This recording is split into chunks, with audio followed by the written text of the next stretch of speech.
Hola, hola a todos y bienvenidos de nuevo al canal Emigrar con Ana. Como cada lunes y viernes vamos a hablar sobre las últimas noticias de España. La primera noticia que os quería compartir es sobre los municipios más caros y más económicos en nuestra provincia de Alicante y en general en la comunidad valenciana como tal. Muchas personas piensan que venir a vivir a un pueblo, por ejemplo, a una población más pequeña, les va a salir más barato porque ya que no hay muchos habitantes, pues hay mucho más donde elegir o no hay tanto reclamo en las viviendas, ya sea para alquilar o para comprar, y que realmente las viviendas costarán pues un poquito más barato porque es una población bastante más pequeñita. Pero aunque sí que puede ser cierto para algunos casos, no siempre es así. Y en nuestra provincia de Alicante hay muchísimos ejemplos donde una población pequeña de 100 habitantes o menos puede tener viviendas por valor de 300.000 euros mínimo. Y algunas de esas poblaciones, no tan grandes para nada, tienen las propiedades más caras de toda la provincia. Vamos a tener aquí en la pantalla algunas de las imágenes de las poblaciones y pueblos de los que vamos a hablar. Y primero vamos a hablar sobre los más caros, donde el metro cuadrado para comprar una vivienda es el más caro y por ende el alquiler, si lo hubiera, también sería más caro.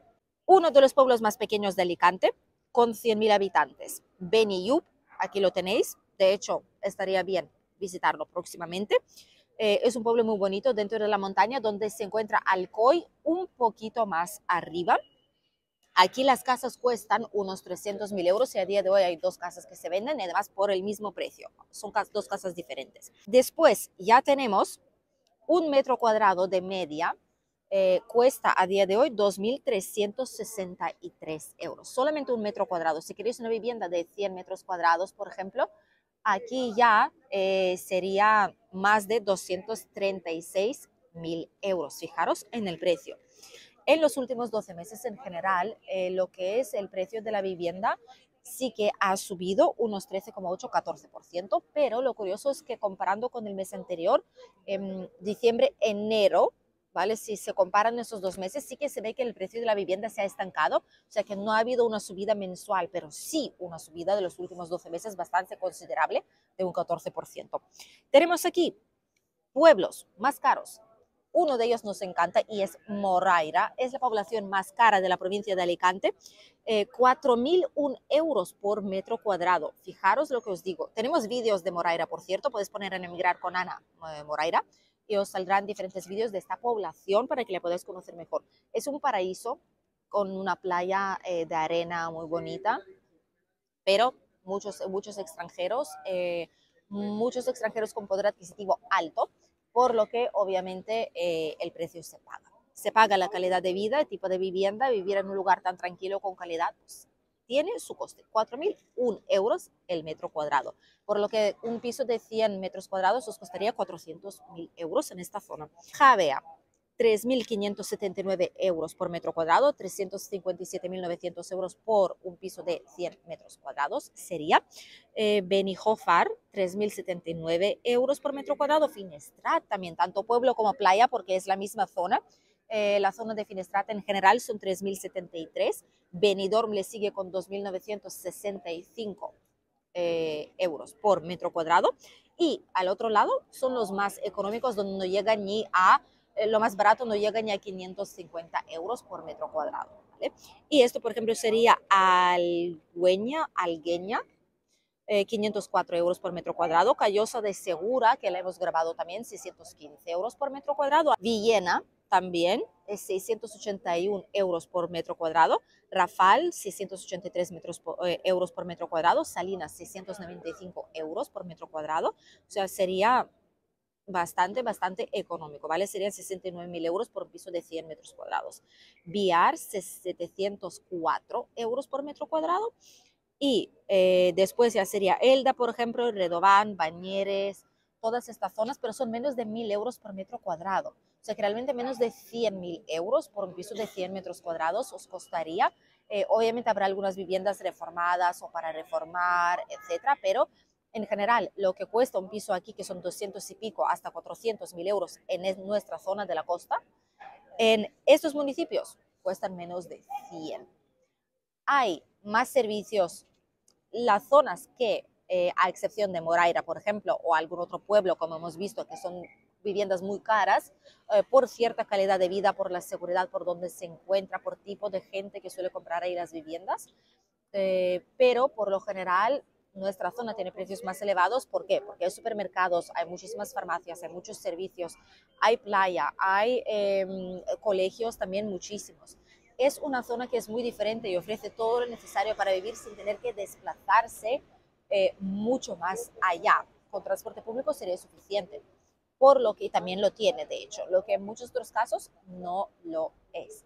Así que el coste, el precio de una vivienda, por ciertas razones, es el que es en la zona. Cuanto más barato, menos servicio cerca habrá, o menos transporte público, menos comunicación con grandes ciudades. Hay razón, tanto para una cosa como para la otra. Vamos a hablar sobre la segunda noticia y es sobre la reducción de la jornada de 40 horas a 37 y medio, solamente media hora por día. Sí, hay 5 días laborales, pero aún así hay bastantes personas que se preocupan de qué es lo que va a pasar y de hecho el sector de hostelería y hotelería, más hotelería que otra cosa, sector turístico, rechaza esta medida. Por ejemplo, Benidorm, la ciudad donde estamos hoy grabando las noticias, la que tenéis detrás nuestra, la Plaza Triangular, sí que rechaza las patronales este tipo de reducción de jornada. ¿Por qué? Hay un motivo muy concreto y es porque el sector de hostelería no es lo mismo que trabajar en una oficina, en un ente público, en un banco, en una inmobiliaria o cualquier otro servicio que tiene horarios más o menos de oficina de 9 a 5 o de 10 a 6. ¿Cuál es el motivo? Porque si ahí podéis reducir media hora el horario laboral o entrar media hora más tarde y no pasa nada, porque el resto del día no está abierto al servicio público, mientras que bares, por ejemplo, trabajan hasta las tantas horas de la noche. Los hoteles, por ejemplo, recepción, no cierran nunca en la mayoría de los casos. Son 24 horas al día, 7 días a la semana, por lo que realmente, aunque sea media hora, pero al final los turnos que antes eran 8, 8 y 8 horas, ahora tendrán que ser 7 y media, 7 y media, 7 y media. Habrá una hora y media que alguien tiene que cubrir. Entonces, alguien tendrá que contratar o un trabajador parcial o un trabajador en general adicional. Habrá que contratar más mano de obra en muchos de los casos y en ese sentido, obviamente, el que más perjudicado sale es el empresario. ¿Por qué? Porque paga extra seguridad social para trabajadores adicionales que tienen que contratar según el volumen del negocio que tiene. También tienen que pagar el salario, obviamente, y todo esto pues son costes que están aumentando. Si el coste aumenta, lo que uno tiene que gastar para mantener su negocio aumenta, de algún lado ese dinero hay que sacarlo. No van a sacrificar los beneficios, sino van a intentar mantener los beneficios que tienen ahora mismo, por lo que seguramente tendrán que subir los precios de los servicios que ofrecen. Y pues la gente que use esos servicios verán que es un poquito más caro. Se repercutirá pues cuantas más gente usa el servicio, menos se notará, pero aún así se incrementará un poco el precio, por ejemplo, de los menús o del coste de habitación por noche o de cualquier servicio que preste esta empresa u otra, será incrementado. Y por ese motivo, hotelería, aquí en nuestra zona dice que no es bueno porque hay sectores en los que la ministra de Trabajo pues, no ha pensado, hay sectores que se pueden adaptar a reducción de jornada y hay los que no, y esto sí que es totalmente cierto. Y la última noticia de la que deberíamos hablar en el día de hoy es sobre la situación un poquito desesperante que existe en las Islas Canarias, pero que ya tiene solución. Ya sabéis que las Islas Canarias es una de las zonas que recoge muchísimos inmigrantes, aquellos que llegan en pateras sobre todo, tanto niños como adultos, hombres, mujeres, todo tipo de personas que provienen de los países africanos para intentar tener una mejor vida o porque los han convencido de que aquí se puede encontrar fácilmente de todo y que les van a dar de todo. Y técnicamente no están mintiendo porque ya veréis lo que está pasando ahora mismo. En Canarias hay unos 4.500 personas que son menores de edad, supuestamente, que dicen ser menores de edad, ¿vale? Muy importante también este matiz. Y están ahí porque se supone que son menores de edad, no se les puede devolver a su país de origen. el gobierno debe protegerles y proporcionarles todo lo necesario mientras que están aquí hasta que cumplan la mayoría de edad. ¿Esto qué implica? Esto implica, por ejemplo, que se les tramitan los papeles. Por eso también por parte está colapsadas muchas zonas, porque es el asilo, son muchos papeles en extranjería y Policía Nacional que se están tramitando para ellos también. Obtienen sus papeles, son menores, tienen derecho a la asistencia sanitaria, porque vienen solos, no acompañados. Así que se les tramitan sus tarjetas de seguridad social, se les tramitan los papeles, se les da ropa, se les da comida, se les da el alojamiento, se les proporciona absolutamente todo, se les inscribe en los colegios, aprenden el idioma. Obviamente habrá gente de ahí que saldrán, que estudiarán y que se convertirán, que hay casos de estos, se convierten en médicos, en abogados, de todo, ¿vale? Que se integran y realmente aportan al país después, que esto es bueno, pero habrá otro tipo de casos, como todo en este mundo. Y obviamente Canarias ya no puede más, como son los principales que reciben los inmigrantes, aparte Ceuta también, muchas veces, han pedido al gobierno que dialogue y que distribuya a estos menores de edad, supuestamente, a diferentes puntos de España, porque ellos no tienen dónde alojar a tantas personas, porque están saturadísimos, no existen centros ya de acogida más, están todos a 200, 300, 400% de su capacidad. Y finalmente ha llegado el día cuando el gobierno va a empezar a distribuir todos esos menores por diferentes comunidades autónomas. Lo que van a hacer es, según las tasas de paro, que esto a mí me parece bien que evalúen la situación en cada zona para ver si realmente es posible o se va a perjudicar a la región, ¿vale? La acogida masiva, más o menos inmigrantes.